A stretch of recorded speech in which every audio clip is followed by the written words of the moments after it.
Boa noite. Nós estamos começando mais uma live. Na verdade, é uma continuação, né, da live anterior. Nós estamos falando sobre a Política Nacional de Educação Especial, equitativa, inclusiva e com aprendizado ao longo da vida. É o decreto 10.502, né, que foi publicado dia 30 de setembro. Então tá aí bem, tá fazendo um mês daqui a alguns dias, né? E a gente começou a conversar sobre essa legislação. Na verdade, eu coloquei alguns temas para vocês e hoje nós vamos, não vou dizer que vai concluir, porque nós vamos ter mais um encontro. Nós vamos falar especificamente da lei, nós vamos ler artigo por artigo, né? Aqui eu estou fazendo algumas considerações, colocando algumas ideias minhas, é, e pensando um pouquinho sobre essa legislação que saiu agora, né? Na verdade, fazendo também uma avaliação aí, vamos dizer assim, né? É, uma discussão sobre a nossa educação. Como que está a nossa educação, né? Nós falamos um pouquinho aí sobre formação, falamos sobre atendimento, a live passada, e hoje a gente vai continuar essas reflexões aí de como está a nossa educação e nosso próximo encontro, nossa próxima live aula, né? Nós vamos estar falando mais especificamente da legislação. Vai ler essa legislação, né? Que tem algumas coisas que nos parece boa e que a gente busca, mas tem umas questões políticas, né? De estruturação que a gente tem que discutir e muito, né? Muita coisa, né? A educação inclusiva, ela deve acontecer na escola regular somente, ela, ela pode acontecer em outros ambientes, e os pais podem optar. Essas são todas as questões que envolvem a nova legislação. Antes de começar, propriamente dito, eu queria só fazer uma observação. Hoje, nossa live não será ao vivo. A nossa live está sendo gravada.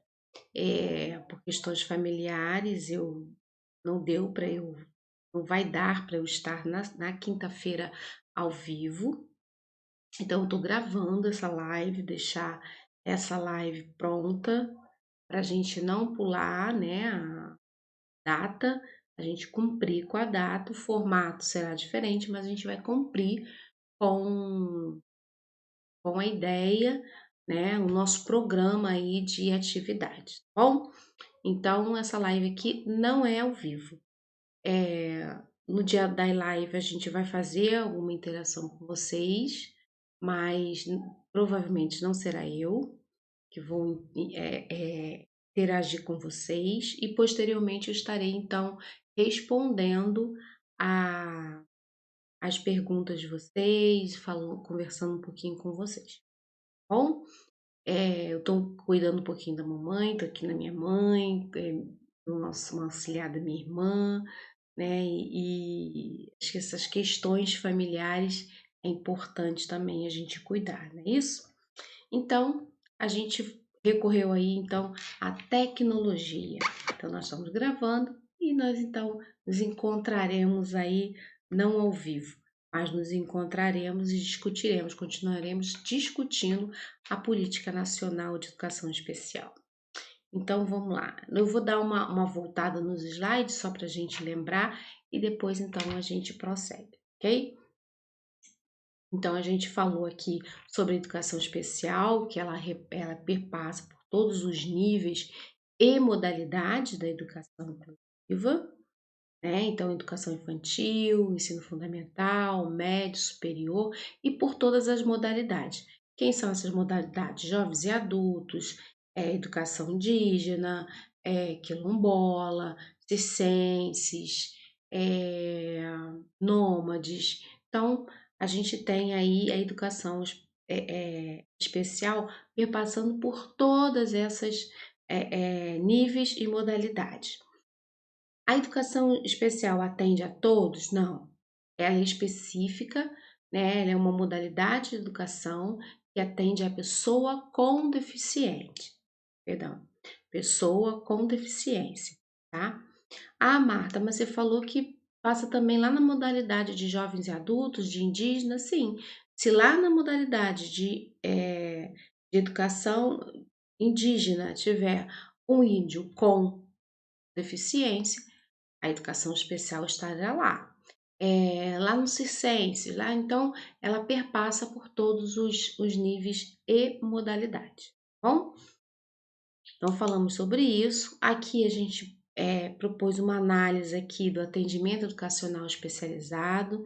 Então, quanto maior o nível, né, de educação, menor é o atendimento e vamos dizer assim, menor é a interferência da política, né, política educacional, do sistema educacional nesse nível aí. Então, você vê um investimento na educação infantil, no ensino fundamental 1, no ensino fundamental 2 já vai ficando difícil, no ensino médio muito mais difícil ainda, e no superior quase não acontece.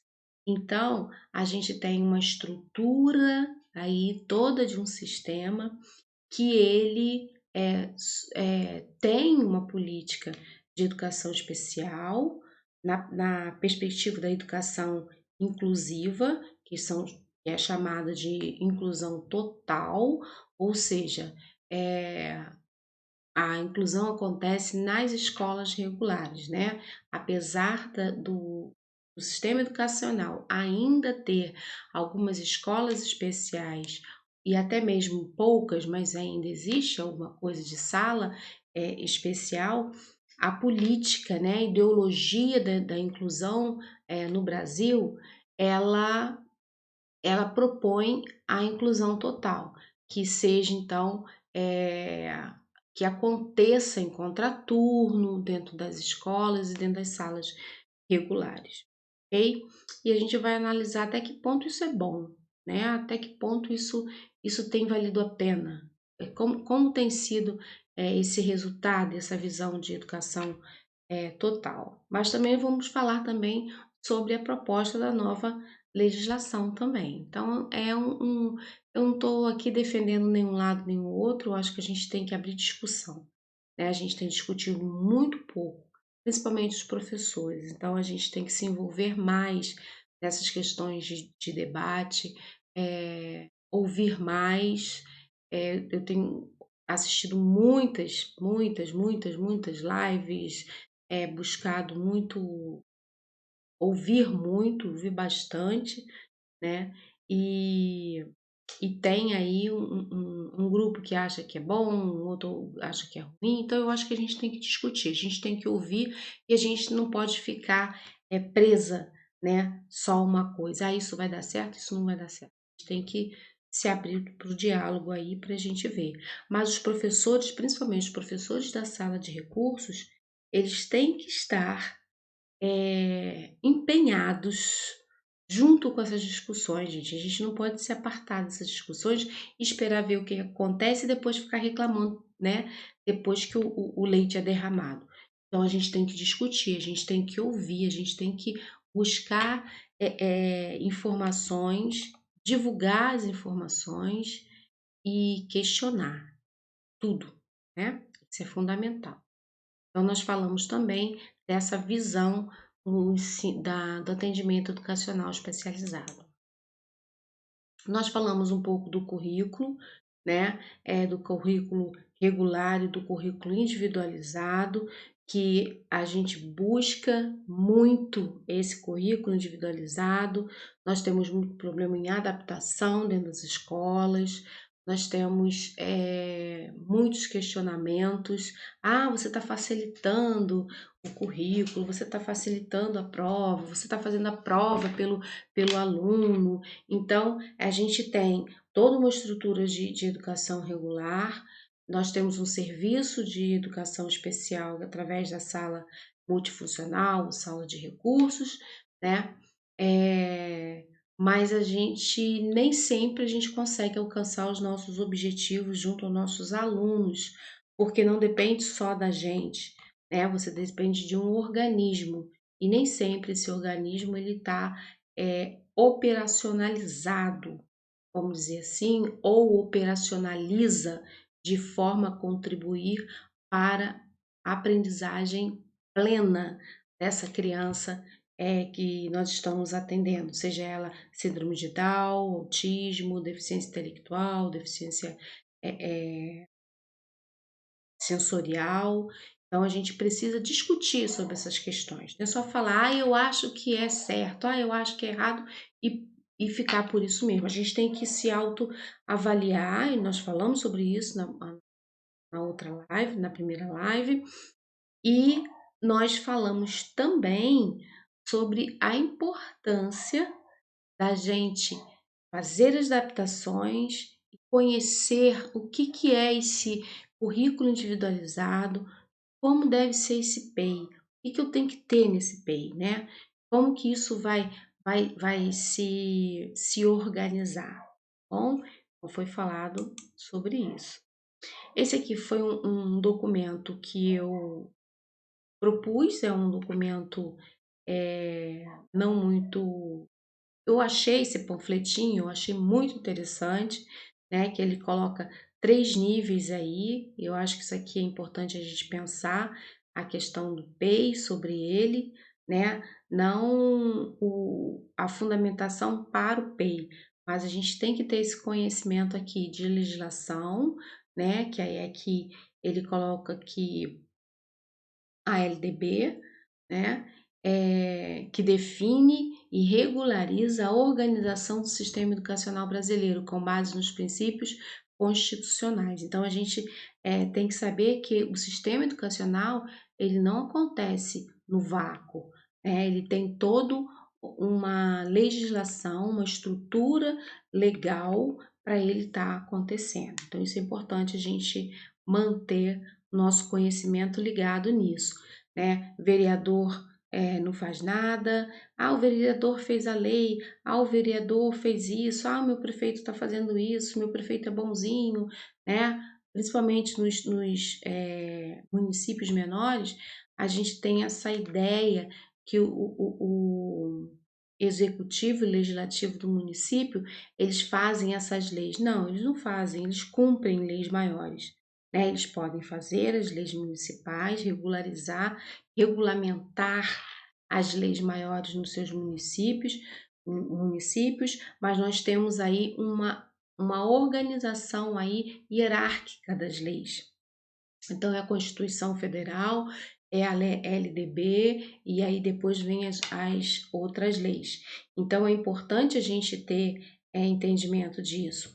E aí se cruzam outras leis com a lei da educação, que é o ECA, que é o Estatuto, né, da Criança e do Adolescente, é o Estatuto da Pessoa com deficiência, são as leis esparsas, como que é a lei do autismo, algumas resoluções, algumas normas técnicas. Então, é um conjunto de entendimento jurídico, vamos dizer assim, legal, para que a gente possa ter a base de construção aí do nosso sistema educacional.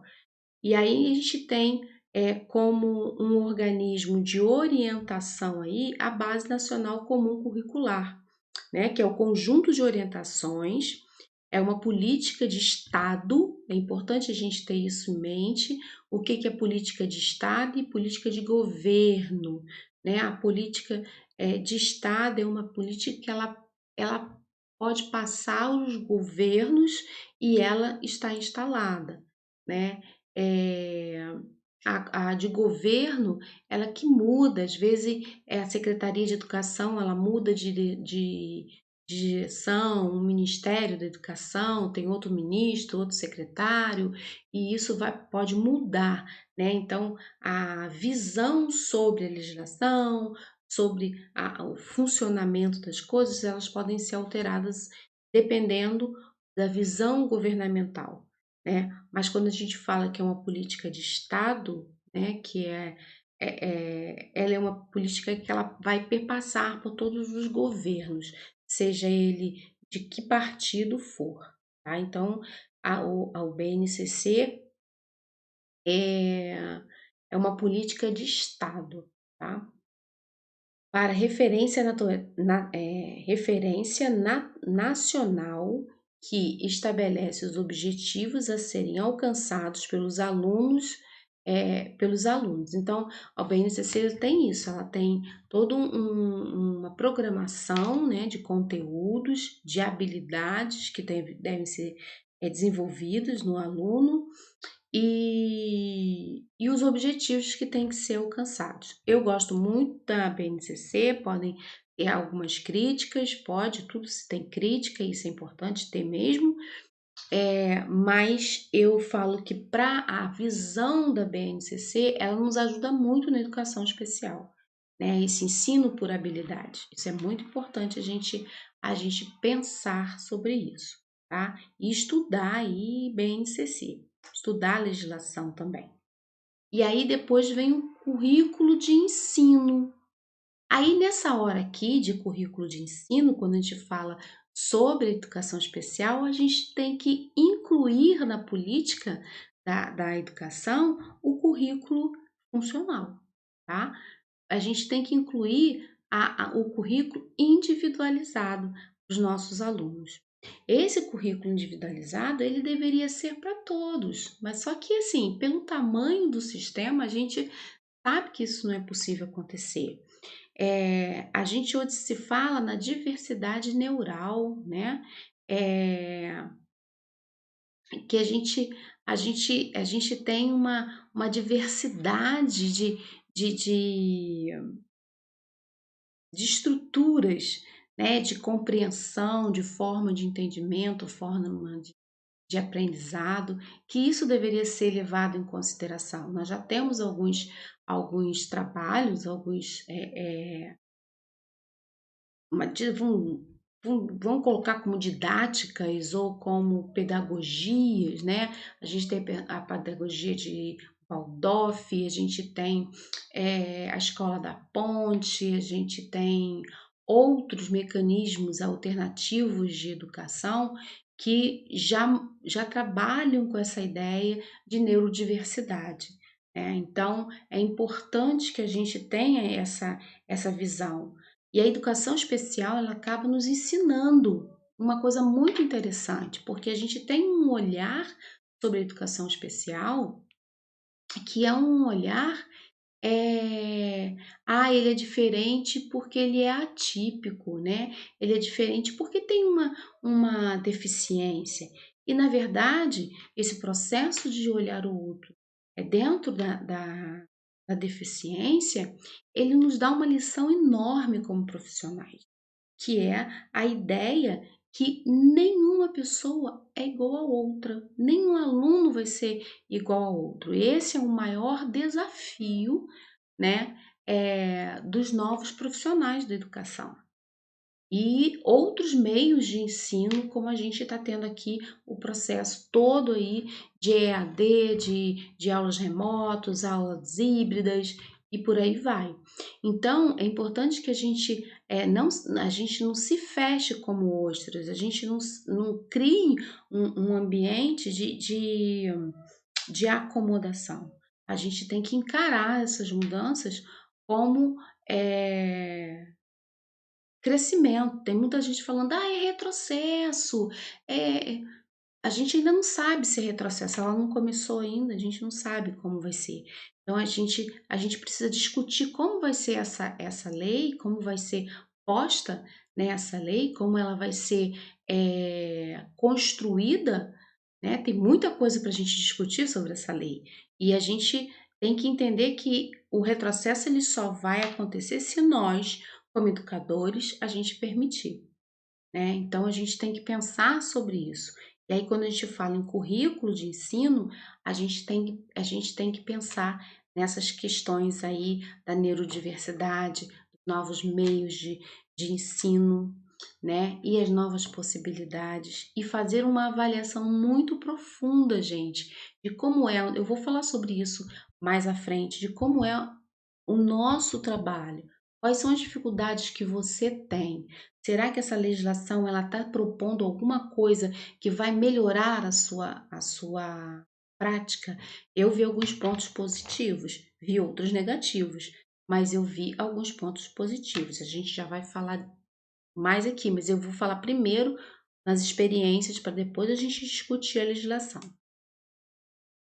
E aqui então começa o slide novo, né? Que é a discussão de hoje. Bem, quando a gente pensa em educação inclusiva, a gente está pensando o seguinte: primeiro que eu não gosto muito dessa ideia de inclusão, porque quando assim me soa, quando a gente fala em inclusão, me soa uma afirmação de exclusão. Eu estou dizendo que o meu olhar está para um grupo que não está aonde eu estou. Então, quando a gente fala em inclusão, a gente afirma que nós somos excludentes. Nós estamos excluindo um grupo, esse grupo está excluído, esse grupo está fora e eu preciso colocar ele dentro. Então, ele fica fora da casinha e eu, boazinha, altruísta, quero colocar ele dentro da casinha. Isso me incomoda muito na educação especial, né? Porque a gente não tem que pensar num processo de inclusão, não deveríamos pensar num processo de inclusão, porque todas essas pessoas já estão, porque essas pessoas com deficiência já fazem parte, eles já estão aqui. Eu não estou surgindo deles como um passo de mágica. Eles foram gerados, eles foram nascidos e eles são brasileiros, eles fazem parte do povo brasileiro. Então, quando eu penso em educação inclusiva, quando eu penso em processo inclusivo, eu estou afirmando que tem um grupo que está fora e o que eu preciso trazer para dentro, né? E isso me incomoda muito, porque não deveria ser assim. Então a gente deveria pensar não em inclusão, mas em não excluir, em não exclusão. Eu não posso ver um grupo como excluso do processo. Eu tenho que ver eu tenho que ver um todo que precisa de metodologias diferenciadas para aprender. Olha, isso é muito diferente, isso faz toda a diferença, né? Então, para que haja, né, essa educação inclusiva, eu consiga incluir esses alunos num processo. Sabe como que eu vejo a inclusão? Eu vejo a inclusão como um trem em movimento e a gente tendo que passar mercadorias para esse trem. É uma coisa, é muito louco isso, sabe? Quando a gente pensa em inclusão dessa forma, é algo que a gente afirma que nós somos excludentes, é uma coisa muito louca. Então, esse processo de inclusão, ele tem que ter, ele tem que ter, acontecer num tripé. Por quê? Olha só, ele tem que ter o acesso. Então, se eu estou propondo um acesso, eu estou dizendo que eles estão fora. Estou afirmando isso. A permanência, ou seja, depois que eu colocar para dentro, eu não posso mais colocar para fora. E a aprendizagem. Então, é importante que minimamente, né, agora falando dentro do sistema, né, que é a educação inclusiva, dentro da proposta de educação inclusiva aí, e da inclusão total, eu estou dizendo o seguinte: olha só, a educação inclusiva ela só vai acontecer se a gente colocar o indivíduo para dentro da escola, se a gente manter ele na escola e se ele aprender. Aí o bicho pega. Aí o bicho pega. Por quê?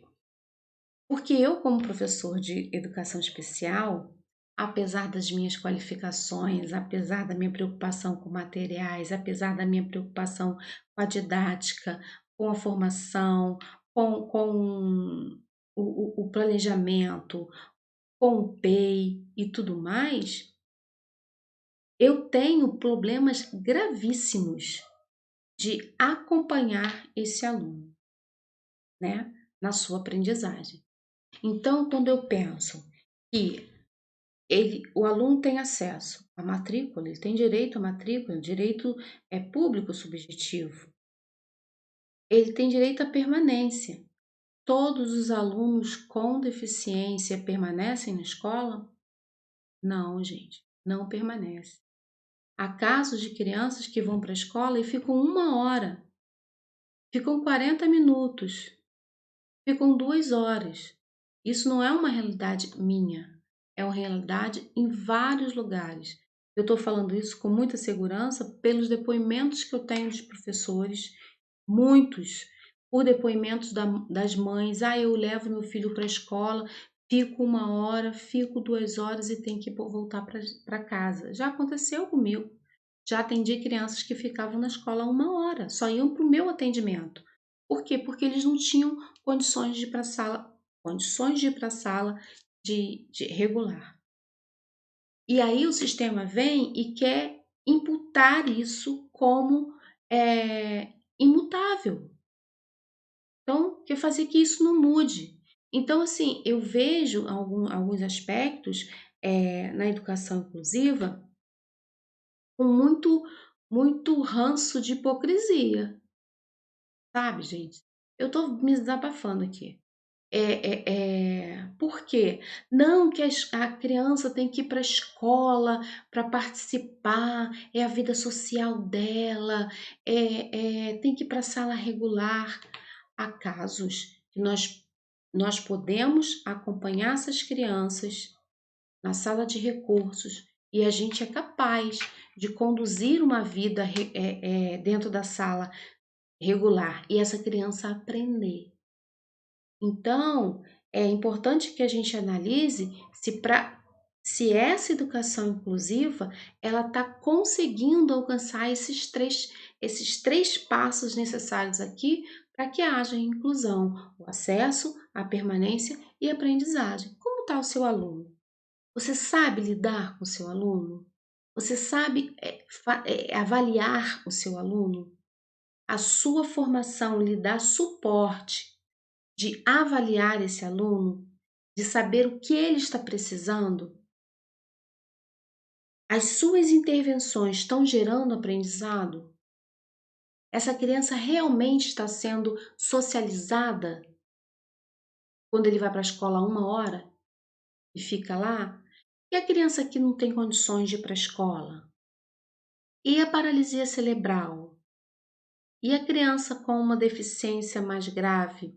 E um aluno surdo que não tem libras na escola? Como fica? Como fica um aluno surdo, que a professora regular não sabe Libras e também não tem intérprete? Ele está indo lá para quê? Para socializar só? Então, gente, é importante que a gente pense essas questões antes da gente discutir, antes da gente dizer que não vai dar certo, tá? Repito, não sei. Eu vou analisar essa legislação junto com vocês. Já li várias vezes, estou estudando. Tem alguns pontos positivos para mim e tem alguns pontos negativos, tá bom? Então, assim, eu estou fazendo só uma reflexão. Eu quero que vocês pensem em algumas questões. Eu acho que a gente não parou para discutir isso. Essas discussões deveriam ter acontecido antes dessa lei, né? Mas não aconteceu. Então, como está o aprendizado dessa criança? O que mais a gente escuta em curso de formação é o seguinte: olha, eu tenho um aluno não verbal, o que eu faço com ele? Como que eu ensino a essa criança que não é verbal? Olha, o meu aluno, ele é agressivo. Como que eu vou ensinar essa criança agressiva? Olha, meu aluno não senta, o meu aluno não sabe as práticas de higiene básicas. Como que eu vou ensinar esse aluno? Então, eu vou pegar esse aluno e vou colocar numa sala regular e ele vai aprender socialização. Então, vamos lá, o que é socialização? Socialização é quando o indivíduo consegue se relacionar com com, com a capacidade, vamos dizer aí, de troca social. Então, eu ouço o outro me ouve, eu brinco com o outro brinca comigo. É isso que acontece com nossos alunos dentro da escola, né? Como está sendo essa interação? Como é, como que acontece essa socialização? A gente tem visto muitos casos que não é assim. É crianças isoladas, são professores que mandam as crianças para a sala de recursos quando tem que fazer uma atividade que ele fica fora da atividade. Se é uma criança com traços de doenças psíquicas, né? Não vou nem citar aqui o nome porque eu sou professora, não sou médica, mas já atendi casos de esquizofrenia infantil, caso de transtorno opositor desafiador, TDAH grave, que mais? Crianças com sequelas de alcoolismo dos pais, de filhos de drogados, né? E aí, quando eu falo filhos dogra, perdão, gente, de, de pessoas que utilizam droga, né? Drogados, eu estou falando de usuários de crack, crianças que nasceram em cracolândias, né? Então, que tem lesões, né, significativas. Então, quando a gente pega toda essa população, essa demanda aí, e a gente se pergunta, você está conseguindo ensinar essa criança? Ele teve acesso. Ele está permanente na escola, vai todos os dias na escola, mas e o aprendizado dele? Como que tá?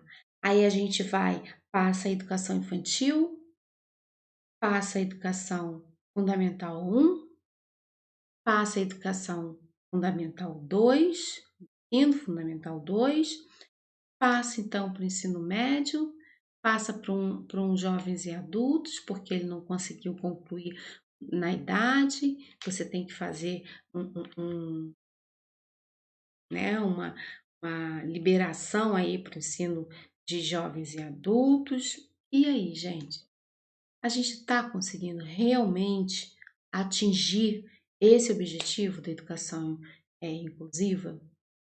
O nosso trabalho, todo o nosso esforço, com toda a nossa procura de conhecimento, de formação, de informação, de materiais. Gente, eu lido com muitos professores. Eu vejo como é penoso para esses professores, até questão de economia mesmo, de financeiro. Eles investem, nós investimos no nossa formação, nós investimos nos nossos materiais, nós investimos nos testes, nós investimos em compras de várias coisas aí para a gente dar suporte para essas crianças.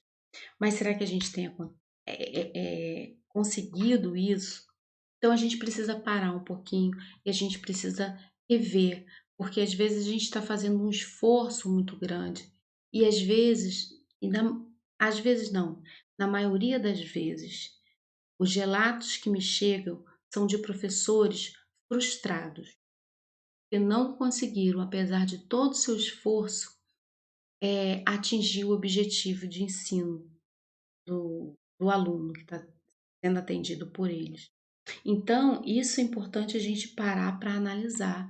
Nós, professores, tínhamos que estar nessa discussão, a gente tinha que estar falando isso, né? E hoje a gente está ouvindo, a gente está vivendo uma transformação na educação que é uma transformação de uma educação teórica, abstrata, para uma educação de evidências científicas, através da neurociência, através da análise do comportamento. E isso, gente, é maravilhoso quando a gente junta aí a neurociência com a educação, quando a gente consegue entender por que que meu aluno não fala, por que que meu aluno dislexo tem um determinado comportamento cognitivo, quando meu aluno que tem uma disfunção em alguma área cognitiva, ele tem algum processamento neural atípico, né, que foge aí do padrão da linha aí de desenvolvimento, né, humano, eh, eu sei aonde que está acontecendo aquilo através de uma neuroimagem, né, de um exame, né, de neuroimagem, eu consigo entender, eu consigo compreender. Hoje tem estudos, tem pesquisas, tem fundamentação científica que nos dá respaldo de saber como a gente deve encaminhar o nosso conhecimento, as nossas intervenções, protocolos, cientificamente comprovados de avaliação. Então a gente não pode se fechar no mundo de achismo, não, porque a gente vai retroagir. A gente tem que esperar, a gente tem que ver. Eu sou muito poliana, eu falo isso muito para vocês, né? A gente tem que olhar para frente. Então, toda nessa análise, para a gente passar para o outro slide, a gente tem que pensar isso. Eu acho que a gente tem que avaliar como vai a nossa prática e o que que nós precisamos mudar no sistema para que o nosso esforço seja mais, não é reconhecido, mas que a gente consiga ver o resultado de todo o nosso esforço de estudo, de informação, de construção de materiais, de busca de conhecimento. Por quê? Porque se não tiver, gente, o acesso, a permanência, o aprendizado, a inclusão não vai, ok? Então, a gente vai então passar para o próximo slide.